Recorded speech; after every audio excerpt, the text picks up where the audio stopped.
शिक्षा से ही बदलाव संभव है।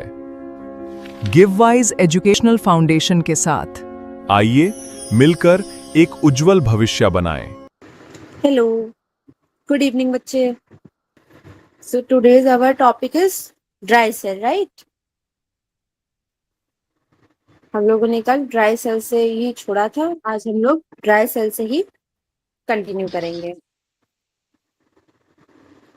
ओके, तो हमारी देखो ये जो हमारी ड्राई सेल है, ये हमारा किस चीज का टाइप है? बैटरी का टाइप है, जो क्या करती है, हमारी इलेक्ट्रिसिटी जनरेट करती है केमिकल रिएक्शन के थ्रू. ओके, ये जो हमारी ड्राई सेल है, इसे हम लोग ड्राई सेल क्यों कहते हैं? क्योंकि इसके अंदर क्या होता है, केमिकल का पेस्ट फिल होता है, यानी कि लिक्विड फॉर्म में नहीं होता है हमारा केमिकल पेस्ट फॉर्म में होता है. ओके, 3 पार्ट में हमारी ये जो ड्राई सेल होती है, ये हमारी 3 पार्ट में डिवाइड होती है. पहला जो हमारा पार्ट होता है वो होता है हमारा जिंक कप. क्लियरली दिख रहा है अभी आपको डायग्राम? किसी को छोटा दिख रहा हो या फिर ना दिख रहा हो? मैम क्लियर दिख रहा है. ओके, ठीक है. तो हमारा ये जो ड्राई सेल होता है ना, ये हमारा 3 मेजर पोर्शन में डिवाइड होता है. पहला आता है हमारा जिंक कप, यानी कि हमारा Zn कप. ये हमारी क्या होती है? आउटर मेटल सेल होती है बैटरी की. ओके, यानी कि बैटरी की जो हमारी आउटर शेल होती है वो किसकी बनी होती है? जिंक मेटल की होती है. ये जो हमारा जिंक होता है ना, यही हमारा निगेटिव टर्मिनल होता है, यानी कि हमारे सेल का एनोड. एनोड का काम क्या होता है? इलेक्ट्रॉन को रिलीज करना. ठीक, तो जैसे जैसे ये क्या होता है, इसके अंदर क्या जो केमिकल है, जैसे जैसे जिंक हमारा उसके अंदर कंज्यूम्ड होता है, वैसे वैसे वो क्या करता है? इलेक्ट्रॉन को रिलीज करता है. ओके, फिर आती है हमारी ये रॉड. ये जो हमारी रॉड होती है, जो ब्लैक कलर की स्टिक होती है, जो हमारी मिडिल में होती है, केमिकल पेस्ट के मिडिल में, ये होती है हमारी कार्बन की रॉड. ठीक है, इसकी रॉड होती है, कार्बन की रॉड होती है. ये होता है हमारा बैटरी का पॉजिटिव टर्मिनल. ये हमारी बैटरी का पॉजिटिव टर्मिनल होता है. और पॉजिटिव का काम क्या होता है? हाँ बेटा बोलो. इसके जैसे ड्राई सेल में मोस्टली इसके एनोड के थ्रू रिएक्शंस आती है ना, ओवर ऑल रिएक्शन जो होती है एग्जाम में विद डायग्राम. क्या बेटा? मैम डायग्राम के साथ मतलब इसका क्वेश्चन आता है कि नहीं आता? मतलब डायग्राम के साथ इसका क्वेश्चन आता है कि नहीं आता है? Yes ma'am.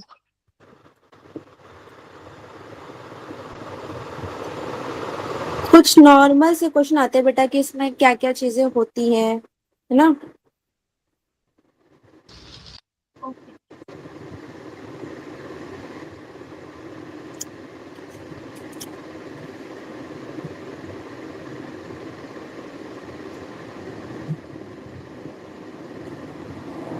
जैसे कि इसकी रिएक्शंस, कि इसमें कौन कौन सी रिएक्शंस होती हैं, ड्राई सेल क्या होता है ना, उसमें क्या क्या चीजें होती हैं, इस तरीके के क्वेश्चंस आते हैं.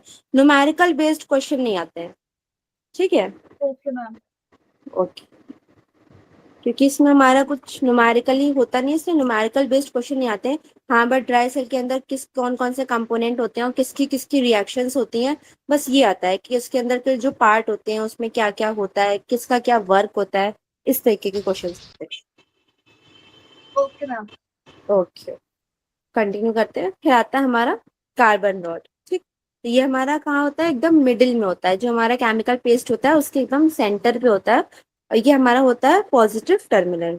पॉजिटिव टर्मिनल यानी कि ये हमारा कैथोड की तरीके वर्क करता है. और कैथोड का काम क्या होता है? एंड जो इलेक्ट्रॉन्स होते हैं उसको कलेक्ट करने का. ओके, तो जिंक कप हमारा क्या है? आउटर लेयर है हमारे सेल की. ये हमारा एनोड है, जो हमारा क्या करेगा? इलेक्ट्रॉन को रिलीज करेगा. नेक्स्ट हमारा कार्बन रॉड है, जो हमारे पेस्ट के बीच में होती है, एकदम सेंटर में, जो हमारी कैथोड की तरीके वर्क करती है, यानी कि जो इलेक्ट्रॉन को कलेक्ट करती है. नेक्स्ट हमारा आता है केमिकल पेस्ट. ओके, तो फर्स्ट ऑफ ऑल ये केमिकल पेस्ट होता किसका किसका है, यानी कि किस किस से मिलकर के बनता है. तो इसमें हमारे 3 कंपोनेंट्स होते हैं. पहला होता है हमारा MnO2, दूसरा होता है हमारा ब्लैक कार्बन, और तीसरा होता है हमारा NHO4Cl, यानी कि अमोनियम क्लोराइड. ओके, ये हमारा क्या होता है? बहुत डेंस सा मिक्सचर होता है, जो इस पूरे स्पेस में भरा होता है between carbon rod and zinc cup. यानी कि जिंक कप और कार्बन रॉड के बीच में जितना भी स्पेस होता है, उस पूरे स्पेस में हमारा ये क्या होता है? मिक्सचर फिल होता है. यही क्या करता है? केमिकल रिएक्शन को पुश करता है इलेक्ट्रिसिटी बनाने के लिए, ताकि जो इलेक्ट्रिसिटी है वो सर्किट में फ्लो करता है। ठीक, इसके एग्जांपल्स हमारे क्या होते हैं, जैसे कि इसका एग्जांपल होता है हमारा जो रिमोट का सेल होता है, जो वॉल क्लॉक का सेल होता है, एसी का सेल होता है। ये हमारा किसका एग्जांपल होता है, ड्राई सेल का एग्जांपल होता है। ओके, हम लोग ड्राई सेल को बोल सकते हैं टिनी फैक्ट्री पैक्ड विद एनर्जी, हम लोग इसे ये भी बोल सकते हैं। इसमें सर्किट होता है, रिएक्शंस होती हैं, करंट फ्लो होता है। Okay, clear? Yes ma'am. Okay, ये हमारा हो गया dry cell. Okay, dry cell में हमारा क्या होता है, ड्राई सेल हमारी क्या होती है, एक टाइप ऑफ बैटरी होती है जो इलेक्ट्रिसिटी जनरेट करती है फ्रॉम केमिकल रिएक्शन। ओके, इसके अंदर हमारी 3 मेन पार्ट होते हैं। पहला होता है जिंक कप, दूसरा होता है कार्बन रॉड, थर्ड होता है हमारा main chemical paste. Zinc cup हमारा एनोड होता है जो इलेक्ट्रॉन रिलीज करता है, कार्बन रॉड हमारी कैथोड होती है जो इलेक्ट्रॉन को कलेक्ट करती है, और जो हमारा केमिकल पेस्ट होता है वो हमारा किसका होता है, MnO2 का, कार्बन ब्लैक का और अमोनियम क्लोराइड का। ओके, जिसके एग्जाम्पल हो गए हमारे रिमोट सेल या फिर wall clock cell etcetera etcetera. Okay, then हमारा आता है mercury cell. Okay, now we discuss about mercury cell. अभी हम लोगों ने ड्राई सेल का डायग्राम देखा था, तो ड्राई सेल का डायग्राम हमारा कैसा था, सिलेंड्रिकल फॉर्म में था। ओके, ये जो हमारा होता है ना, ये हमारा सिलेंड्रिकल फॉर्म में नहीं होता है, देख रहे हो आप इस तरीके का कॉम्पैक्ट फॉर्म में है ना, फ्लैट एंड कॉम्पैक्ट फॉर्म में। तो ये हमारा बटन शेप्ड का एक डायग्राम है, टाइप सेल होती है। जैसे कि वो जो छोटे छोटे सेल नहीं आते सिल्वर कलर के, जो छोटे छोटे टॉयज में फिल रहते हैं, उस तरीके का होता है ये, है ना, उसको हम लोग मरकरी सेल बोलते हैं। देखो, अब ये जो हमारा डायग्राम होता है, ये सेल जो होता है ये भी हमारा, सॉरी, 3 पार्ट में, 4 पार्ट में डिवाइड होता है। पहला आता है हमारा एनोड। एनोड हमारा क्या होता है, निगेटिव साइड। ये किससे बनी होती है, जिंक अमलगम से बनी होती है। ठीक है, मरकरी सेल का जो हमारा एनोड होता है वो भी हमारा जिंक एमलगम से बना होता है। जो ड्राई सेल का होता है वो जिंक कप होता है जिसमें नॉर्मल जिंक होता है। ये क्या होता है, हमारा जिंक मिक्स होकर के आता है, मरकरी के छोटे छोटे बिट्स के साथ मिक्स होता है, तो ये जिंक एमलगम बनता है। ओके, इससे क्या होता है, इलेक्ट्रॉन रिलीज होते हैं। ये जो हमारा पिंक पिंक पोर्शन दिख रहा है, ये हमारा किसको रिप्रेजेंट कर रहा है, एनोड को। ओके, फिर आता है हमारा कैथोड। कैथोड में हमारा क्या होता है, पॉजिटिव स्लाइड होती है। इसमें हमारा क्या होता है, मरकरी और ऑक्साइड, ऑक्सीजन का मिक्सचर, यानी कि HgO, मरकरी ऑक्साइड मिलती है। कैथोड हमारी इसमें क्या होती है, मरकरी ऑक्साइड। यहाँ पर आके इलेक्ट्रॉन क्या होते हैं, कलेक्ट होते हैं। ओके, फिर देखो एक होता है हमारा सेपरेटर। सेपरेटर से हम लोग समझते हैं, सेपरेटर का मतलब होता है सेपरेट, यानी सेपरेट करता है एनोड और कैथोड को, सेपरेट करता है ताकि ये लोग मिक्स होकर के किसी भी तरीके का सर्किट क्रिएट ना करे। एक छोटी सी पतली सी लेयर होती है जो क्या करती है, एनोड और कैथोड को दोनों को आपस में मिक्स होने से प्रिवेंट करती है, ताकि डायरेक्ट जब करंट फ्लो हो तो आपस में कोई भी सर्किट क्रिएट ना हो। फिर आता है हमारा गैसकेट। ओके, तो ये क्या होता है, ये हमारा रबर या फिर प्लास्टिक की कोई शील होती है जो क्या होती है, केमिकली टाइड होती है, जिससे अंदर किसी भी तरीके का लीकेज नहीं होता। ये क्या करती है, अंदर जो भी हमारा मरकरी ऑक्साइड भरा हुआ है, जो जिंक अमेल्गम है, इसके अंदर किसी भी टाइप का कोई लीकेज क्रिएट ना हो, उससे प्रिवेंट करने का काम हमारा कौन करता है, गैसकेट करता है। ओके, इतना समझ में आया यस मैम। नो? इसका जो हम लोग का एग्जाम्पल, जैसे मान लो हम लोग अपने डेली लाइफ में ले, तो हमारा क्या आएगा, हियरिंग एड ना। जो कान, जो कुछ कुछ लोग होते हैं ना जिनको हियरिंग प्रॉब्लम होती है, सुन नहीं पाते, तो उनकी जो कान की जो मशीन आती है उसमें हम लोग किस सेल का यूज करते हैं, मरकरी सेल का। मेडिकल पेस मेकर में हम लोग किसका यूज करते हैं, मेडिकल सेल का। जो हमारी डिजिटल वॉचेस या फिर जो डिजिटल कैलकुलेटर्स आते हैं उसमें हम लोग किसका यूज करते हैं, मरकरी सेल का। ओके, मैम वो जो छोटे छोटे सर्कल टाइनी पार्टिकल्स जो पार्टिकल हाँ करेक्ट, वो जो छोटे छोटे से सेल आते हैं, एकदम छोटे छोटे से सिल्वर कलर के वो होते हैं, आते हैं मतलब टॉयज में आते हैं, तो छोटे छोटे टॉयज नहीं होते बच्चों के, यस उन मैम, टॉयज में। बैटरी हाँ बैटरीज। हाँ करेक्ट, वही होते हैं। ओके, नेक्स्ट हमारा आता है nickel cadmium cell. Nickel cadmium cell यानी कि NiCd सेल। अब देखो ये आपका डायग्राम देखो, आपको क्लियर विजुअल है, सब चीजें ठीक से दिख रही हैं। Yes, ma'am. देखो ये जो हमारा सेल होता है ना, ये क्या करता है, रिचार्ज होने के बाद, यानी रिचार्जेबल सेल होता है, इसको हम लोग बार बार चार्ज करके काफी लॉन्ग टाइम पीरियड तक इसे हम लोग यूज कर सकते हैं। जैसे कि हमारा ड्राई सेल और मरकरी सेल होता है, ये उस तरीके का नहीं होता है। ड्राई सेल और मरकरी सेल जो होते हैं वो हमारे प्राइमरी सेल में आते हैं, यूज एंड थ्रो फॉर्मेट में आते हैं। जब वो सेल क्या, हमारा पेस्ट जो होता है पूरी तरीके से कंज्यूम्ड हो जाता है, तो वो सेल यूजलेस हो जाते हैं, हम लोग उसे फेंक देते हैं। लेकिन ये जो हमारा निकल कैमेडियम सेल होता है ना, ये इस तरीके का नहीं होता है, ये हमारा सेकेंडरी सेल होता है। ये लॉन्ग टर्म तक चलता है, हम लोग इसे काफी लंबे टाइम तक यूज करते हैं। ओके, देखो अब इसमें देखो हमारे क्या क्या पोर्शन है। पहला तो आता है हमारा पॉजिटिव प्लेट। ठीक, ये जो प्लेट होती है किससे बनती है, निकल कंपाउंड से बनती है, और यही होती है हमारी इस निकल कैडमियम सेल की कैथोड। ओके, जो इलेक्ट्रॉन को एक्सेप्ट करते हैं, यानी कि इस सेल का जो पॉजिटिव टर्मिनल होता है वो किस किस कंपाउंड से बना होता है, निकल कंपाउंड से। वो होती है हमारी पॉजिटिव प्लेट। फिर आती है हमारी द नेक्स्ट निगेटिव प्लेट। ये जो लेयर होती है ये बनती है कैडमियम की, कैडमियम मेटल की। ये हमारा एनोड की तरीके वर्क करती है, ये हमारा क्या करती है, इलेक्ट्रॉन को रिलीज करती है। मेन जो पार्ट आता है वो होता है हमारा सेपरेटर का। तो सेपरेटर हमारा क्या होता है, ये देखो एकदम सैंडविच की तरीके, यानी जैसे सैंडविच नहीं होते, एक ब्रेड की स्लाइस नीचे, एक ब्रेड की स्लाइस ऊपर, और बीच में सारा सैलेड। तो ये जो सेपरेटर होता है ना, ये हमारा बिल्कुल सैलेड के तरीके इन दोनों के बीच में फिल होता है, जिससे ये दोनों टर्मिनल आपस में बिल्कुल भी टच ना करें। जो हमारा जो केमिकल लिक्विड है जो इन चार्जेस में फ्लो हो रहा है, वो आपस में टच करके किसी भी तरीके का इलेक्ट्रो सर्किट ना क्रिएट करे, इसलिए हम लोग सेपरेटर का यूज करते हैं। ये हमारा क्या होता है, एक मॉइस्ट फैब्रिक की लेयर होती है। ओके, ये जो सेल होती है ना, ये हमारी देखो दो पार्ट में डिवाइड हो जाती है, एक होती है डिस्चार्जिंग और एक होती है रिचार्जिंग। डिस्चार्जिंग सेल वो होती है जिसकी पावर यूज हो जाती है फिर खत्म हो जाती है, तो हम लोग उसे चेंज कर देते हैं।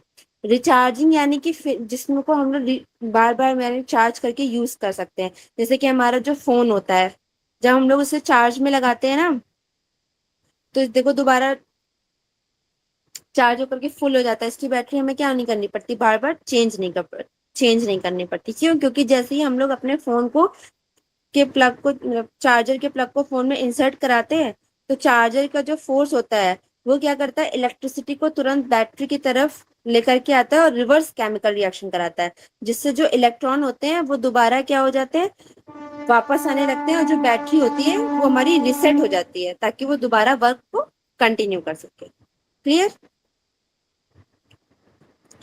जो बहुत ज्यादा amount power, massive amount of power होता है ना, जब वो बहुत ज्यादा पावर का कोई वर्क करना पड़ता है, तो हम लोग वहाँ पे एनआईसीडी बैटरी का ही यूज करते हैं। क्योंकि जो जैसे कि जो मोटर्स वोटर्स होती हैं, जो उन सब में हमारा यही सेल यूज होता है। क्लियर? इतनी बात समझ में आई? Yes, ma'am. ओके, देखो फिर नेक्स्ट हमारा आता है लेड स्टोरेज बैटरी।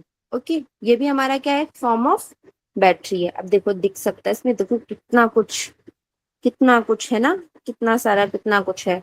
तो ये हमारा जितना बड़ा इसका स्ट्रक्चर है ना, उतना ही इजी होता है ये, लेकिन उतने ही बड़े बड़े काम करने लिए हम लोग इसको यूज करते हैं। जितना बड़ा आपको इसका स्ट्रक्चर दिख रहा है, उतने ही बड़े बड़े काम करता है ये भी हमारा क्या होता है, रिचार्जेबल बैटरी होती है। इसको भी हम लोग क्या करते हैं, बार बार चार्ज करके यूज करते हैं। बड़ी बड़ी मशीनों को स्टार्ट करने के लिए हम लोग इसका यूज करते हैं। इसका छोटा सा और बहुत कॉमन सा जो एग्जांपल है ना, वो हम लोग दे सकते हैं जनरेटर का, है ना। जनरेटर जो होता है हमारा, उस उसका ये इसी सेल का एग्जांपल होता है। ये भी हमारी क्या होती है, रिचार्जेबल बैटरी होती है, जो लार्ज मशीन्स को, बड़ी बड़ी मशीन्स को पावर देती है, स्टार्ट करने में मदद करती है। क्लियर? अब देखो इसके स्ट्रक्चर को भी हम लोग स्टडी करते हैं, कि देखते हैं इसके अंदर भी क्या क्या है और कैसे वर्क करता है। वैसे तो सबकी वर्किंग पावर सेम ही है, सब कुछ सेम ही कॉन्सेप्ट पे वर्क करते हैं, थोड़ा थोड़ा सा डिफरेंस आता है। ठीक है, अब हम लोग इसकी सबसे पहले हम लोग इसकी निगेटिव प्लेट को देखेंगे। तो इसमें जो निगेटिव प्लेट होती है वो किसकी होती है, लेड ग्रिड की होती है। ठीक है, लेड ग्रिड की होती है, जो कि जो स्पॉन्जी लेड होती है उससे पैक्ड होती है। ये क्या करती है, इलेक्ट्रॉन को रिलीज करती है सर्किट में। फिर आती है हमारी, देखो, पॉजिटिव प्लेट। जो हमारी पॉजिटिव प्लेट होती है ये भी किसकी होती है, लेड ग्रिड की होती है, जो लेड ऑक्साइड यानी कि PbO2 से क्या होती है, पूरी तरीके से पैक होती है। ये क्या करती है, जो इलेक्ट्रॉन हमारे वहां से रिलीज हो रहे होते हैं उनको ऑब्जॉर्व करने का काम करती है। फिर इसमें भरा जाता है हमारा 38% सल्फ्यूरिक एसिड सोल्यूशन यानी कि H2SO4। तो ये हमारा क्या होता है, कि स्ट्रॉन्ग केमिकल लिक्विड होता है जो पूरे कंटेनर में भरते हैं। ये जो लिक्विड होता है ना, यही क्या होता है, इलेक्ट्रोलाइट के तरीके वर्क करता है और रिएक्ट कराता है दोनों प्लेट्स को, ताकि वो क्या कर सके, पावरफुल इलेक्ट्रिक करंट को क्रिएट कर सके। क्लियर? जैसे कि जो हमारी एक जो आती है कार की बैटरी आती है, होम इन्वर्टर आता है, जो होम इन्वर्टर इसका सबसे अच्छा एग्जाम्पल है। सबके घर में इन्वर्टर होगा, सबको पता है ना, इन्वर्टर जो आता है उसकी जो बैटरी आती है यस वो, मैम। हाँ, वो भी हमारी कैसी होती है, इसी से बनी होती है। क्लियर? ओके, ये रहा हमारा लेड स्टोरेज बैटरी, जो हमारी मेन कंपोनेंट्स यानी कि 3 पार्ट्स में डिवाइड होती है, anode, cathode and 38 sulphuric acid solution. जो हमारा सल्फ्यूरिक एसिड सोल्यूशन होता है यही क्या कराता है, इलेक्ट्रोलाइट्स को रिएक्ट कराता है दोनों टाइप के प्लेट्स के साथ, जिससे क्या हो पाए, इसमें केमिकल करंट फ्लो हो पाए। कैथोड क्या कराता है, हमारा कैथोड होता क्या है, लेड ऑक्साइड होता है यानी कि PbO2 होता है, जो इलेक्ट्रॉन्स को ऑब्जर्व करता है। और एनोड हमारा क्या होता है, सिंपल सा Pb ग्रिड होता है यानी कि लेड की ग्रिड्स होती हैं। ठीक, इसका एग्जाम्पल क्या हो गया हमारा, इन्वर्टर। अब देखो हम लोग यहाँ पे ना छोटा सा एक कंपेरिजन कर लेते हैं चारों बैटरीज का, आपस में देख लेते हैं, तो छोटा सा रिवीजन टाइप का हो जाएगा, हम लोग चेंज नहीं करेंगे। देखो, जो हमारी ड्राई सेल होती है वो क्या होती है, नॉन रियूजेबल होती है। जो हमारी मरकरी सेल होती है वो भी हमारी क्या होती है, नॉन रियूजेबल होती है। जो हमारी निकल कैडमियम सेल होती है वो हमारी क्या होती है, रीयूजेबल तो होती है, लेकिन कैसे, रिचार्जेबल, हमें उसे क्या करना पड़ता है, बार बार चार्ज करना पड़ता है। और जो लेड सेल होती है ये भी हमारी क्या होती है, रिचार्जेबल सेल होती है और रियूजेबल सेल होती है। ड्राई सेल का काम हम लोग कब करते हैं, जब छोटी छोटी काम करने होते हैं, लाइट वेट से चीप से काम करने होते हैं, तो हम लोग इसका यूज करते हैं, जैसे कि फ्लैश लाइट या फिर टीवी रिमोट्स में। मरकरी सेल का काम हम लोग छोटे छोटे चीजों को करने के लिए करते हैं, क्योंकि इसके अंदर क्या होता है, स्टडी पावर ऑफ फ्लो होता है, जैसे कि वॉचेस में, हियरिंग एड्स में। निकल कैडमियम सेल का हम लोग यूज कहाँ करते हैं, तो निकल कैडमियम सेल का यूज करते हैं हम लोग इलेक्ट्रिक टॉयज में, ओके, कॉर्डलेट्स ड्रिल में, क्योंकि ये कैसे होते हैं, कॉम्पैक्ट होते हैं, छोटे छोटे साइज में होते हैं, तो मोटर वोटर में भी हम लोग उसको यूज करते हैं। लेड स्टोरेज कैसे होते हैं, बड़ी से होते हैं, हैवी से होते हैं ना, मैसिव स्टार्टिंग पावर दे सकते हैं, तो इनको हम लोग यूज करते हैं कार्स में, होम पावर इन्वर्टर्स में, इन सब में। ओके, नेक्स्ट हमारा आता है फ्यूल सेल। नेक्स्ट हमारा क्या है, फ्यूल सेल। ओके, तो इसका नाम है फ्यूल सेल, इसी से हम लोग को ये चीज पता चलती है कि इसमें हमारा क्या आएगा, फ्यूल आएगा, फ्यूल से रिलेटेड चीजें चलेंगी। तो ये क्या है, हमारी हाईली इफिशियंट डिवाइस है, जो क्या करती है, इलेक्ट्रिसिटी जनरेट करती है। कैसे जनरेट करती है, तो गैसेस को चेंज करती है और इलेक्ट्रिसिटी को जनरेट करती है। क्लियर? अब देखो इसका क्या क्या सेटअप होता है, ये कैसे बनती है, कैसे वर्क करती है, क्या कहाँ कैसे क्या आता है, क्या एनोड होता है, क्या कैथोड होता है, इसमें कौन सा एक्वस इलेक्ट्रोलाइट होता है, इसमें जो H2O2 बन रहा है क्या है, हम लोग इसको देखेंगे। तो हमारा सबसे पहले हम लोग देखेंगे इसमें हमारा ये जो एनोड है, यानी कि जो हमारा ये जो निगेटिव स्लाइड है, ये क्या है, तो ये हमारी हाइड्रोजन गैस है। ठीक है, एनोड से हम लोग क्या करते हैं, कंटिन्यूअसली क्या करते हैं, पंप्ड करते रहते हैं हाइड्रोजन गैस को। एनोड से हम लोग क्या करते हैं, हाइड्रोजन गैस को भेजते हैं, जिससे जो हाइड्रोजन एटम है वो 2 पार्ट में स्प्लिट हो जाता है, इलेक्ट्रॉन्स और प्रोटॉन्स। ठीक है, इधर से एनोड के थ्रू हाइड्रोजन गैस अंदर जाती है और 2 पार्ट में ब्रेक हो जाती है, एक एनोड में, सॉरी, एक इलेक्ट्रॉन में और एक प्रोटॉन में। फिर हमारा आता है जस्ट इसके बगल में इसका जो फ्रेंड है, बेस्ट फ्रेंड, जिसको लेकर के कंटिन्यू कर रहा है, कैथोड। ये हमारा पॉजिटिव साइड है, इसमें हम लोग फिल करते हैं भाई O2। O2 को हम लोग इसमें पंप्ड करते हैं, पंप्ड करते रहते हैं, जिससे जब H2 के जो इलेक्ट्रॉन स्प्लिट होते हैं, ये क्या करता है, फटाफट फटाफट उन इलेक्ट्रॉन्स को कैच कर लेता है। ओके, फिर हमारा हम लोग आते हैं एक्वस इलेक्ट्रोलाइट पे। ये जो हमारा बीच में ये जो हमारा एक्वस इलेक्ट्रोलाइट है, ये क्या है, तो ये हमारे एक लिक्विड केमिकल की एक लेयर है, एकदम सेंटर में है, जो क्या कराती है, इलेक्ट्रॉन्स इलेक्ट्रॉन्स को ब्लॉक करके आयंस को पास कराती है। समझ में आया? यानी कि पॉजिटिव नेगेटिव आयंस पास होते हैं, इलेक्ट्रॉन प्रोटॉन्स पास होते हैं, वो उसको रोक देती है, ब्लॉकेज लगाती है इलेक्ट्रॉन को, और सिर्फ आयंस को पास आउट होने देती है। समझ में आया? ये इलेक्ट्रॉन को क्यों नहीं जाने देती? ताकि वायर्स के अंदर, सेल्स के अंदर किसी भी यूजेबल इलेक्ट्रिसिटी में कोई भी दिक्कत ना हो, इसलिए क्या करती है, सिर्फ आयंस को फ्लो कराती है। फिर आता है हमारा वाटर इनपुट, ओके, यानी कि H2O। तो जब हाइड्रोजन और ऑक्सीजन आपस में मिलकर के रिएक्ट करते हैं तो उनका जो बाई प्रोडक्ट बनता है वो क्या बनता है, क्लीन वाटर बनता है। तो वही क्या होता है, वेपर के फॉर्म में टॉप से रिलीज होकर के निकल जाता है। क्लियर? एनोड हमारा क्या होता है, हाइड्रोजन गैस होती है, जो क्या होती है, दो पार्ट में स्प्लिट हो जाती है, यानी कि इलेक्ट्रॉन्स और प्रोटॉन में। कैथोड हमारा ऑक्सीजन होता है, जो क्या करता है, इलेक्ट्रॉन्स को कैच करता है। जो एक्वस इलेक्ट्रोलाइट होता है वो हमारा एक लिक्विड केमिकल की लेयर होती है, जो आयंस को पास कराती है और इलेक्ट्रॉन को ब्लॉक कर देती है। ठीक है? फिर हमारा जो वाटर इनपुट होता है, तो जब हाइड्रोजन और ऑक्सीजन आपस में रिएक्ट करके प्योर क्लीन वाटर बनाते हैं तो वो क्या करते हैं, इस वाटर को वेपर के फॉर्म में ऊपर टॉप से रिलीज कर देता है ताकि वो बाहर निकल जाए। ठीक? फ्यूल सेल का हमारा एग्जाम्पल क्या होता है, जनरेटर होता है, जो क्या करता है, सीधे गैस स्टेट को क्या करता है, पावर में कन्वर्ट कर देता है। ओके, समझ में आया? Yes ma'am. देखो हमारा जो फ्यूल सेल है ना, ये एक मेटालिक बैटरी है, हैवी मेटालिक बैटरी। तो ये काफी मतलब फेमस है। तो जो नासा के जो अपोलो होते हैं ना, उसमें जो स्पेस क्राफ्ट बनता है या फिर जो स्पेस शटल्स बनते हैं, उसमें भी इसी बैटरी का यूज करते हैं, क्योंकि इसमें पावर शिपिंग बहुत इजी से हो जाती है। ठीक? और इसमें से जो वेस्ट निकलता है वो भी वाटर निकलता है, तो वो भी कंज्यूम हो जाता है। तो इस वजह से इसका बहुत ज्यादा मतलब यूज होता है। फ्यूचर में भी इसका जो स्कोप है वो क्या है, काफी अच्छा है, क्योंकि इको फ्रेंडली चीजें चल रही हैं प्रोवाइड करने के लिए। तो हाइड्रोजन बसेस और कार्स आगे आने वाले टाइम पर जिस तरीके से डेवलपमेंट चल रहा है, ये चल रहा है कि हाँ हम लोग हाइड्रोजन बसेस और कार्स को लॉन्च करेंगे, तो उसमें भी हम लोग क्या करेंगे, फ्यूल सेल का ही यूज करेंगे। क्लियर? फिर आता है हमारा नेक्स्ट पॉइंट। ओके, क्वेश्चंस अभी हम लोग नहीं करेंगे, क्वेश्चंस अभी हम लोग थोड़ा सा रुक करके करेंगे। पहले हम लोग टॉपिक्स को क्लियर कर लेंगे। फिर आता है हमारा क्या, कोरिजन। ठीक? ये हमारा क्या है, कोरिजन। कोरिजन, हाँ, जैसा कि हम लोग जानते हैं क्या है, एकदम नेचुरल सा प्रोसेस होता है, जिसमें क्या होता है, मेटल जो होते हैं इन्वायरमेंट के कांटेक्ट में, जब मॉइस्ट होती है, एयर में मॉइस्चर बढ़ता है, तो जब उसके कांटेक्ट में आते हैं तो क्या होने लगते हैं, उनमें रस्टिंग होने लगती है। ठीक? जिसका सबसे नॉर्मल, सबसे कॉमन एग्जांपल होता है हमारा आयरन रस्टिंग। तो यही होता है हमारा कोरिजन। ये क्या है, हमारा एक नेचुरल प्रोसेस है, जो मेटल्स को क्या करता है, डिस्ट्रॉय करता है। जैसे जैसे मेटल क्या होते हैं, एनवायरमेंट के साथ रिएक्ट करते हैं, वैसे वैसे वो क्या होने लगते हैं, धीरे धीरे डिस्ट्रॉय होने लगते हैं। ठीक? इसमें हम लोग किसकी रस्टिंग देख रहे हैं, आयरन रस्टिंग देख रहे हैं।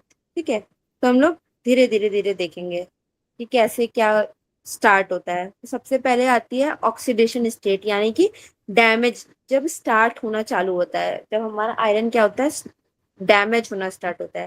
तो सबसे पहले क्या होता है, आयरन मेटल पे जैसे ही क्या होती है, वाटर की एक ड्रॉप गिरती है, तो जो आयरन के जो एटम होते हैं वो इलेक्ट्रॉन को क्या करने लगते हैं, लूज करने लगते हैं। लूज होते होते वो धीरे धीरे किसमें, आयरन के आयंस यानी कि Fe2+ में कन्वर्ट होने लगते हैं, और धीरे धीरे धीरे पूरा सॉलिड मेटल क्या होता है, इसी तरीके फिनिश हो जाता है, पूरा पूरा स्लोली, पूरा पूरा सॉलिड मेटल इसी तरीके डिस्ट्रॉय हो जाता है। फिर होता है रिडक्शन, जब क्या होती है, एयर के साथ रिएक्शन होती है। तो जो फ्री इलेक्ट्रॉन्स होते हैं, जब वो क्या, मेटल के जो फ्री इलेक्ट्रॉन होते हैं, वो जब वाटर ड्रॉप क्या करती है, मेटल्स के फ्री इलेक्ट्रॉन्स को जो दूसरे स्पॉट के हैं, जब उनके साथ रिएक्शन करना स्टार्ट करती है, उनको कवर करना चालू करती है। तो जो ऑक्सीजन गैस होती है वो क्या करती है, एयर और एसिड पार्टिकल के साथ मिक्स हो जाती है, और मिक्स होकर के क्या बनाती है, मॉइस्चर बनाती है, यानी कि वाटर बनाती है, H2O। यानी कि जब ऑक्सीजन O2 और एसिड पार्टिकल हाइड्रोजन, जब ये दोनों आपस में मिक्स होते हैं तो क्या बनाते हैं, मॉइस्चर बनाते हैं। तो क्या होता है, रिडक्शन होने लगता है। फिर आता है रस्ट का फॉर्मेशन, कि रस्ट कैसे बनता है। तो जब आयरन के जो आयंस होते हैं, जब वो धीरे धीरे क्या होते हैं, डिसॉल्व होते हैं, तो वो क्या होते हैं, ऑक्सीजन और के साथ रिएक्ट करते हैं, ऑक्सीजन और वाटर के साथ, और एक रेडिश ब्राउन क्रस्ट बनाते हैं। उसी को हम लोग आयरन ऑक्साइड यानी कि Fe2O3 बोलते हैं, जिसे हम लोग क्या बोलते हैं, रस्ट। क्लियर? जो आयरन ऑक्साइड होती है वही क्या बोली जाती है, रस्ट बोली जाती है। कैसे बोलते हैं? तो जब आयरन डिसॉल्व हो जाता है, आयरन के जो आयंस होते हैं डिसॉल्व हो जाते हैं, कब? वाटर और ऑक्सीजन के साथ रिएक्ट करते करते। तो जो फॉर्मेशन यानी कि जो बाई प्रोडक्ट निकल के आता है वो क्या आता है, एक रेडिश ब्राउन कलर का क्रस्ट, Fe2O3 का, जिसे हम लोग क्या बोलते हैं, क्रस्ट। क्लियर? तो ये तो हमारा इजी है, समझ में आता है। अब कोरिजन को हम लोग प्रिवेंट कैसे कर सकते हैं? तो इजी है, जैसे मान लीजिए किसी कार वार पे हो गई तो हम लोग क्या कराते हैं, मेटल को पेंट करके हम उसको मतलब प्रिवेंट कर सकते हैं। हाँ पेंट करके प्रिवेंट कर सकते हैं, गैल्वेनाइजेशन से प्रिवेंट कर सकते हैं ना। कोटिंग ऑफ आयरन कर दें, अगर जिंक लेयर के साथ आयरन की कोटिंग कर दें, गैल्वेनाइजेशन प्रोसेस जो होता है, क्योंकि जो जिंक होता है वो क्या होता है, शील्ड की तरीके काम करता है। तो जो केमिकल आते हैं ना, केमिकल के तरीके काम करता है, तो आयरन को क्या करता है, सेव करने का काम करता है। तो गैल्वेनाइजेशन करा सकते हैं, पेंटिंग करा सकते हैं, ये सब चीजें होती हैं। ओके, तो now we covered all the topics, now we switch to the equations. अब हम लोग देखेंगे कि इस पैटर्न में मतलब किस तरीके के क्वेश्चंस आते हैं, है ना। तो जैसे आप पूछ रहे थे ना कि इसमें किस तरीके के क्वेश्चन आते हैं, तो इसी तरीके के आते हैं। उस टाइम मैंने इसलिए नहीं बताया था ताकि हम लोग का टॉपिक जो है वो इधर उधर नहीं भागे। अभी हम लोग ने क्या किया, मैसिव अमाउंट में हमारा ये जो चैप्टर है आज फिनिश हो गया है। अब इसमें जो क्वेश्चन आते हैं वो इसी तरीके के आते हैं। जैसे हमारा यही एक क्वेश्चन है। Excuse me ma'am, yes yes बेटा। अगर मैम हमारा वैसे भी आज चैप्टर खत्म कंप्लीट हो गया तो आप इस क्वेश्चन भेज सकते हो आज ग्रुप में? क्या बेटा, MCQ क्वेश्चन इस चैप्टर के? Yes ma'am. Okay, I will try कि मैं आज या फिर कल मॉर्निंग तक आपको इस चैप्टर के MC क्वेश्चन भेज दूं प्रैक्टिस के लिए। Okay okay ma'am, okay, thank you ma'am. You most limited. Okay देखो, अच्छा अब ये वाला क्वेश्चन देखते हैं ना हम लोग। अब जैसे हमारा क्वेश्चन क्या है कि कैथोड क्या होती है, हमारी ड्राई सेल होती है, ठीक। और इसमें क्या होता है, अमोनिया प्रोड्यूस होता है। तो ये ब्रस्ट क्यों नहीं होती सेल ना, ऐसा क्यों नहीं होता है? तो अब इसका बताओ, इसमें क्या होगा, ऐसा ऐसा क्यों है? देखो इसमें ऐसा क्यों नहीं होता, क्योंकि ये सेल को ब्लास्ट क्यों नहीं करती, ब्रस्ट क्यों नहीं करती, क्योंकि ये क्या करती है, तुरंत ही जिंक आयंस के साथ क्या करने लगती है, रिएक्ट करने लगती है। जैसे ये क्या होता है, अमोनिया जिंक के साथ रिएक्ट करता है ना, तो एक स्टेबल कॉम्प्लेक्स कंपाउंड में आ जाता है, जिसकी वजह से जो गैस प्रेशर है वो बन ही नहीं पाता। इसी वजह से जो हमारी जो सेल होती है वो ब्रस्ट नहीं होती। क्लियर? तो जो हमारे मतलब सेल, मैम आपके कहने का मतलब है कि इसमें प्रेशर मतलब कि प्रेशर की हाँ प्रॉब्लम गैस मतलब? प्रेशर से प्रिवेंट करता है, ठीक है। यस। Gas okay. प्रेशर से प्रिवेंट करता है, ताकि जो गैस प्रेशर है वो बने ही ना अंदर, इससे प्रिवेंट करता है। क्लियर? अमोनिया के साथ तुरंत जिंक क्या हो जाता है, तुरंत इमीडिएट रिएक्शन करने लगता है। Zn2+ आयन तुरंत रिएक्ट कर जाता है, तो एक स्टेबल कॉम्प्लेक्स कंपाउंड बन जाता है, जो क्या करता है, गैस प्रेशर को प्रिवेंट कर देता है। समझ में आया? Yes ma'am. इसी तरीके के क्वेश्चंस हमारे आते हैं जब भी सेल्स से रिलेटेड क्वेश्चन आते हैं ना, तो हमारे इसी तरीके से आते हैं। नेक्स्ट देखो ये है। अब बताओ अच्छा फटाक से कि जो हमारा जो मरकरी है उसमें कौन सा इलेक्ट्रोलाइट यूज कर रहे थे हम लोग, अभी अभी देखा है हम लोगों ने।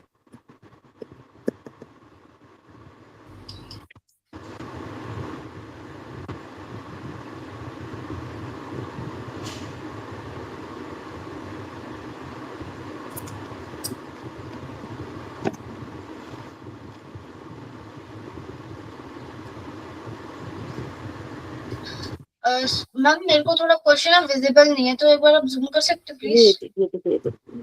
अभी हुआ विजिबल आपको? Yes ma'am. ओके,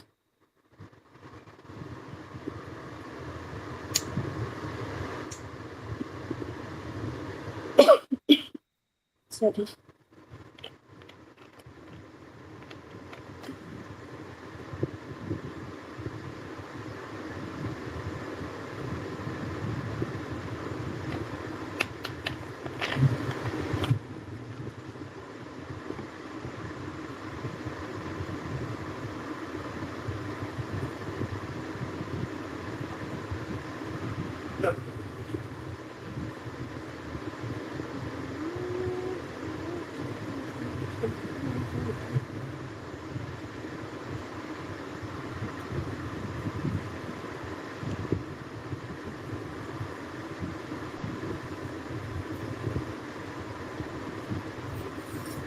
तो हमारा क्वेश्चन क्या है कि मर्करी सेल में कौन सा इलेक्ट्रोलाइट हम लोग यूज करते हैं। तो मर्करी सेल में हम लोग क्या यूज करते हैं, पेस्ट यूज करते हैं, पोटेशियम हाइड्रोक्साइड यानी कि KOH का और जिंक ऑक्साइड यानी कि ZNO का। क्लियर। तो इलेक्ट्रोलाइट हमारा क्या होता है, KOH होता है, KOH एंड ZNO का पेस्ट होता है। ठीक, यानी कि जो हमारा एनोड हो गया वो हमारा जिंक अमेलगम होता है यानी कि Zn और Hg, और जो हमारा कैथोड होता है वो हमारा क्या होता है, मरकरी ऑक्साइड और कार्बन का पेस्ट होता है यानी कि HgO+C। अभी समझ आया। इलेक्ट्रोलाइट क्या होता है, KOH प्लस ZNO यानी कि पोटेशियम हाइड्रोक्साइड और जिंक ऑक्साइड। ओके,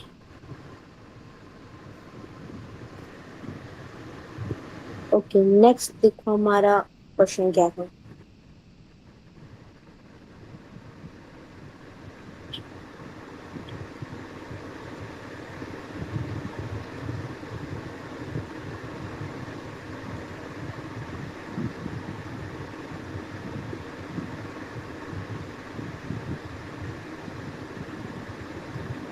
मैम थोड़ा फिर से क्लियर नहीं दिख रहा।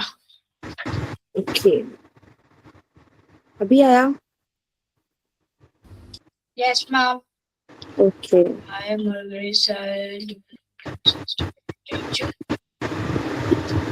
क्वेश्चन भी नहीं दिख रहा। डिक्टेट कर दूं मैं? लाइफ आ गया, आ गया। मरकरी सेल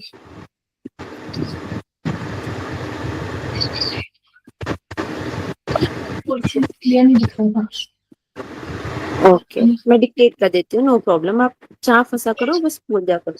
क्वेश्चन है, why mercury cell provides constant voltage throughout its life.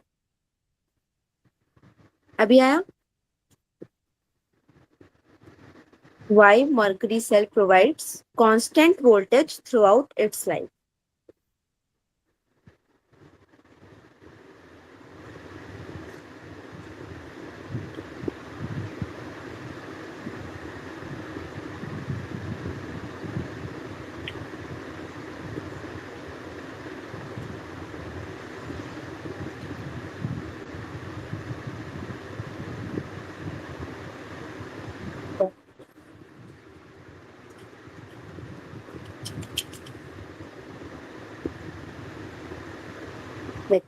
हमारा क्वेश्चन है कि मर्करी जो है वो कांस्टेंट क्यों रहता है थ्रू आउट द लाइफ उसका वोल्टेज। तो वो इसलिए होता है क्योंकि इसमें किसी भी तरीके की कोई भी केमिकल रिएक्शन नहीं होती। ठीक है,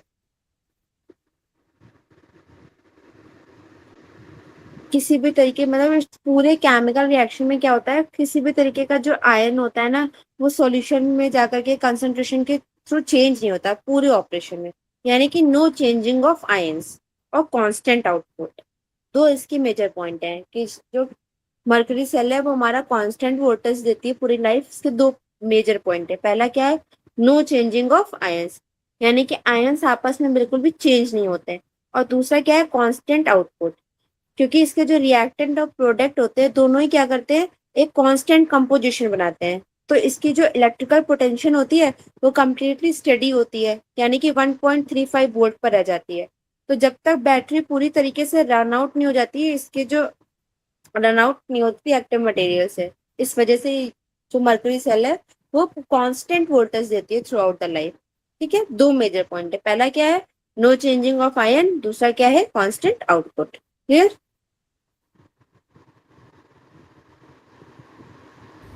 यस मैम।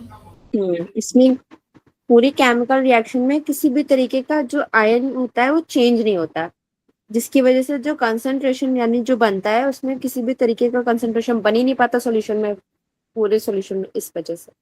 नेक्स्ट, नेक्स्ट देखो। अब इसका तो आंसर इजी है।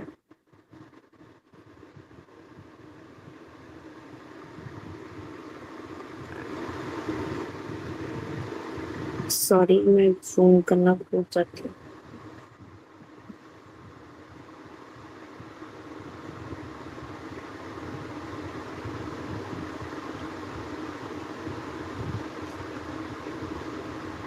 क्वेश्चन विजुअली बेटा दिख रहा है? Yes, ma'am. ओके,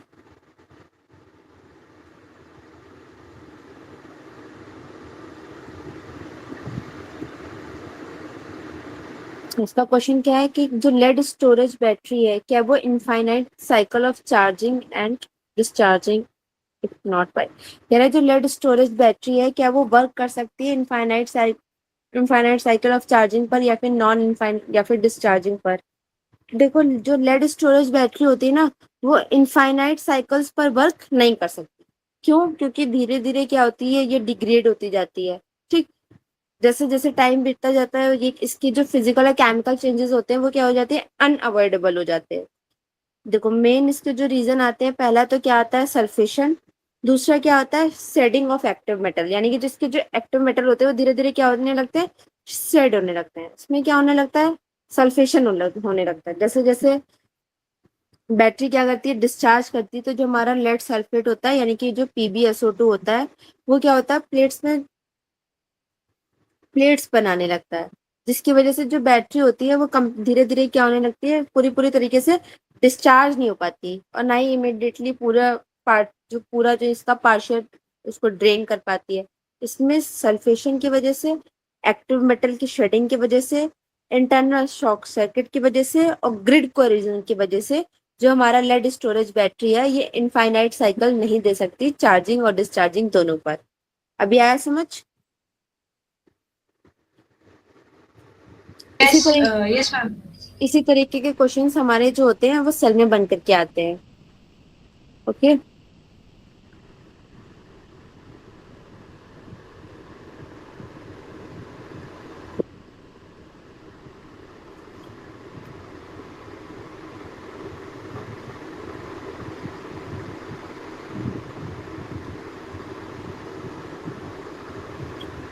ओके, इसमें बताना how many electrons are gained by O2 at cathode in fuel cell, यानी कि O2 कितने इलेक्ट्रॉन्स को गेन करता है कैथोड पर फ्यूल सेल में, ये बताना।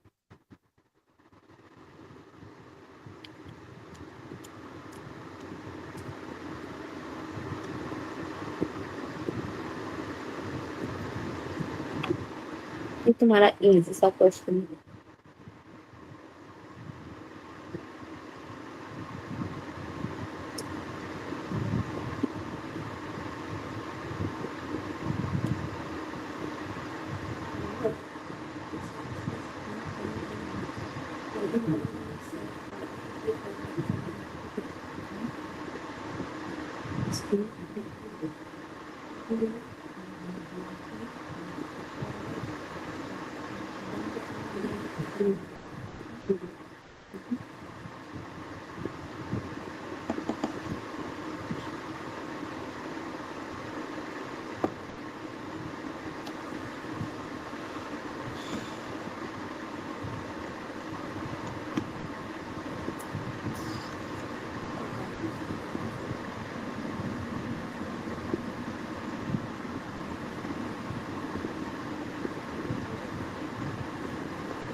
ठीक है, तुम्हारा देखो क्वेश्चन क्या था कि how many electrons are gained by O2 at cathode in fuel cell.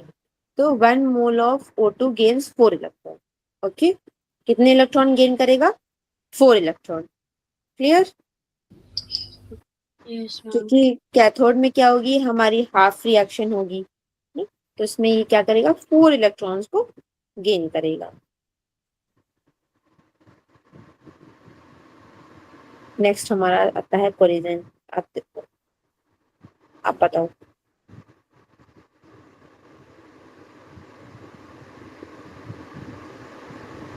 What is the formula of rust? Sorry.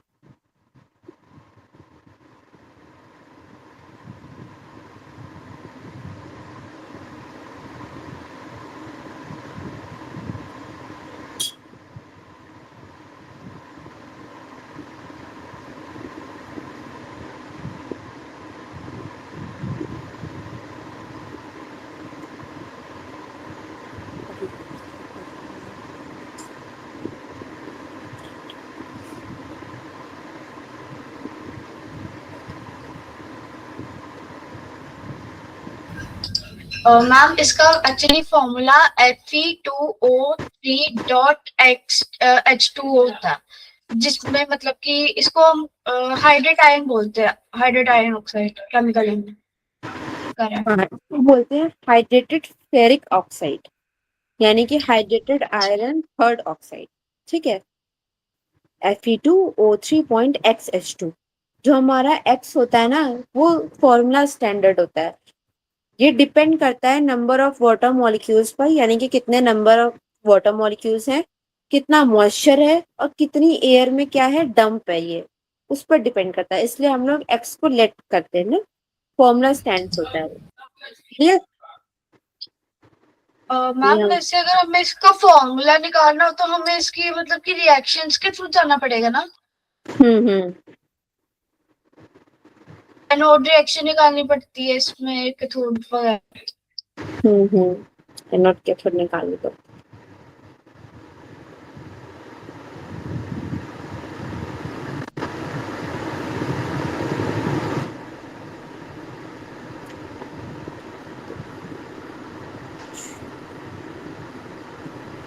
तो सबसे पहले तो देखो हमें क्या करना पड़ेगा, इसमें जो भी आयरन है ना, मैं उसको आयंस में टर्न करना पड़ेगा, यानी कि एनोड पर सबसे पहले रिएक्शन करानी पड़ेगी। तो जो हमारा Fe है, जब वो इलेक्ट्रॉन को लूज करेगा और डिसॉल्व होगा आयरन सेकेंड में, तभी तो उसके आयंस बन के आएंगे Fe2+ फॉर्म में। तो पहले हमें क्या करना पड़ेगा, आयरन को आयंस में कन्वर्ट करना पड़ेगा। फिर हम लोग को ऑक्सीजन का रिएक्ट कराना पड़ेगा वाटर के साथ कैथोड में, है ना। तो जब हमारे 2H2O बनेंगे, फिर हमारा क्या होगा, फेरिक आयंस, यानी कि ऑक्सीडेशन से फेरिक आयंस की तरफ जाना पड़ेगा Fe3+ पर।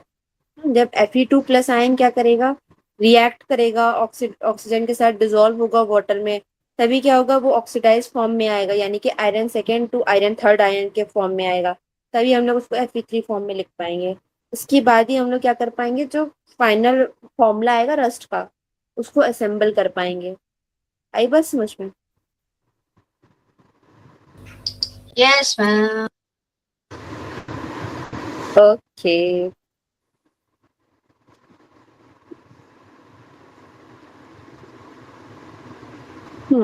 ये करते हैं। ओके, तो हो गया, थोड़ा सा ये भी ट्राई करते हैं।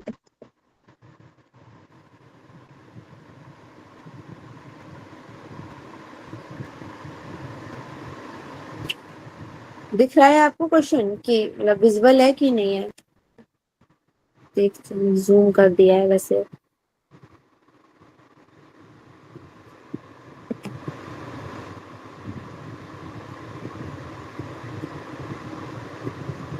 मैम इसका ऑप्शन सी हो सकता है।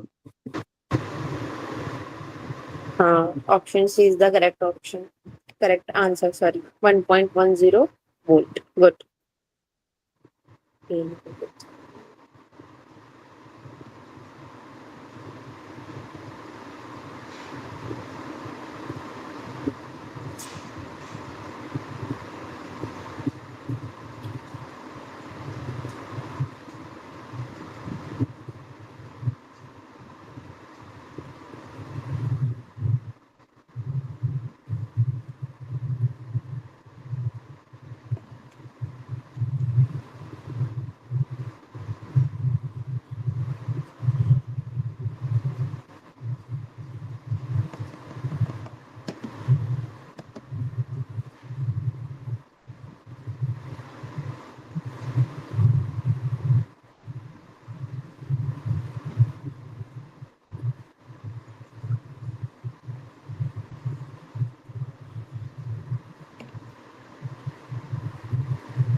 Everyone done?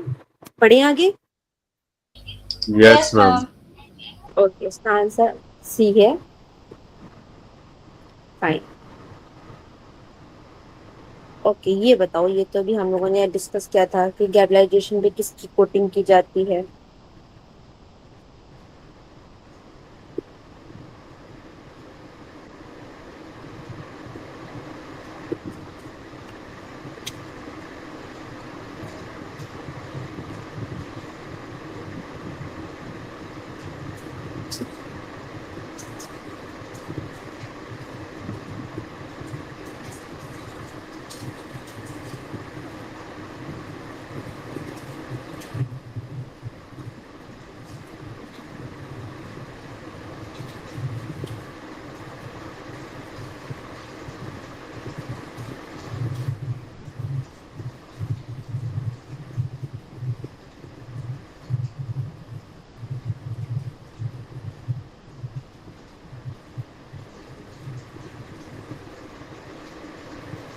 Ma'am, this answer will be zinc. Yes बेटा, this answer will be zinc. Okay, हम लोग कहते। हाँ बेटा बोलो। कुछ नहीं मैम, यही था जिंक। गैब्लाइजेशन पे हम लोग किसकी कोटिंग करते हैं? जिंक की करते हैं, क्योंकि जिंक क्या करता है? हमारा प्रोटेक्टर का काम करता है ना। वो आयरन और स्टील पर हम लोग जिंक की कोटिंग क्यों करते हैं? क्योंकि जो जिंक होता है हमारा क्या करता है? प्रोटेक्ट करने का काम करता है, एक शील्ड प्रोवाइड करता है, जिससे क्या होता है, इसमें रस्टिंग नहीं हो पाती है। एयर और मॉइस्चर की वजह से क्या नहीं हो पाती? रस्टिंग नहीं हो पाती है आयरन और स्टील में। ओके।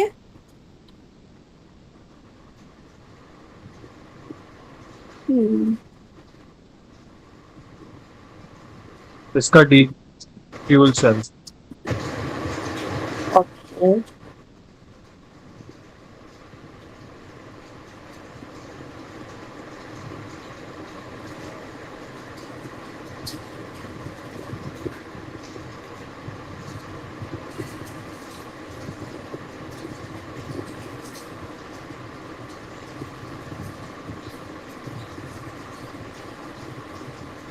ठीक है, इसका आंसर क्या है? हमारा डी, यानी कि फ्यूल सेल, जो हमारा करेक्ट ऑप्शन है। फ्यूल सेल क्यों है? क्योंकि फ्यूल सेल हमारा क्या है? एक इलेक्ट्रोकेमिकल डिवाइस है ना, जो क्या करता है? हमारी केमिकल एनर्जी जो होती है कंपोजिशन फ्यूल की, उसको कन्वर्ट करता है किसमें? डायरेक्टली इलेक्ट्रिकल एनर्जी में, है ना। जैसे कि हमारे हाइड्रोजन, मीथेन, मिथेनॉल, ये हमारे सब क्या होते हैं? कंपोजिशन फ्यूल्स होते हैं। इनको क्या करता है? डायरेक्टली इलेक्ट्रिकल एनर्जी में कन्वर्ट करता है। इसलिए इसका आंसर हमारा क्या हुआ? D, fuel cell. Okay.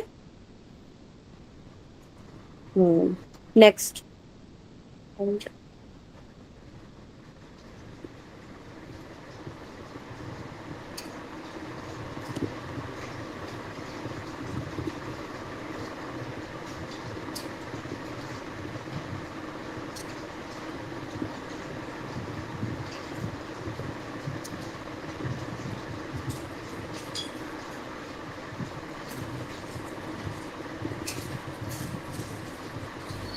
Ma'am एक बार क्वेश्चन जूम करना प्लीज, क्लियरली ये दिखा। देखिए, अभी आया।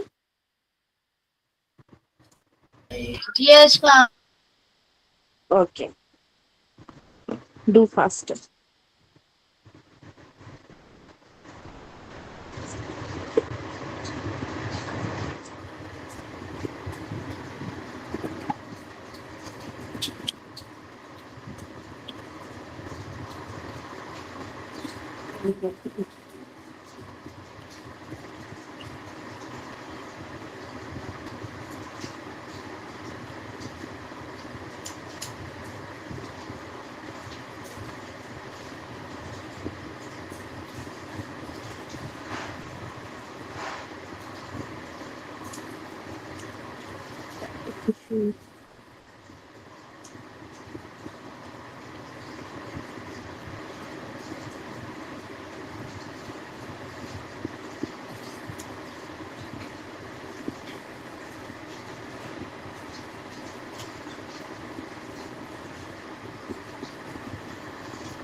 Can you explain this question, ma'am?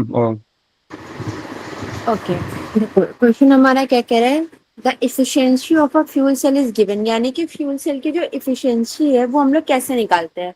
तो इफिशियंसी हम लोग निकालते हैं फ्यूल कंपोजिशन के टाइम पर कितने अमाउंट में इलेक्ट्रिसिटी बन रही है ना, बाई कितने अमाउंट में जो हीट एनर्जी है वो रिलीज हो रही है। यानी कि हमारा इसका जो आंसर है या फिर जो ऑप्शन है जो नहीं आया वो है हमारा delta G by delta H. Okay, gives energy यानी कि फ्री एनर्जी चेंज, ओके, यानी कि कितने अमाउंट में हमारी जो इलेक्ट्रिकल एनर्जी है वो बन रही है बाई कितने अमाउंट में हमारी हीट एनर्जी क्या हो रही है, रिलीज हो रही है during fuel composition. Okay, Yes, ma'am. Answer इसका डी है। तो यहाँ से ये आपका ये जो चैप्टर है ये खत्म।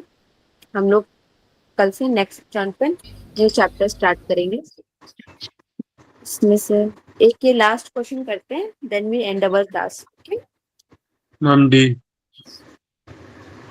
Zinc plating. Okay D. Ma'am एक बार जूम करना प्लीज। सॉरी सॉरी बेटा, सॉरी, बार बार भूल जाते बेचारे को, बार बार बोलना। मैम इसका ऑप्शन बी है, कॉपर प्लेटिंग। नहीं नहीं बेटा, बी नहीं है, इसका आंसर डी है, जिंक प्लेटिंग है।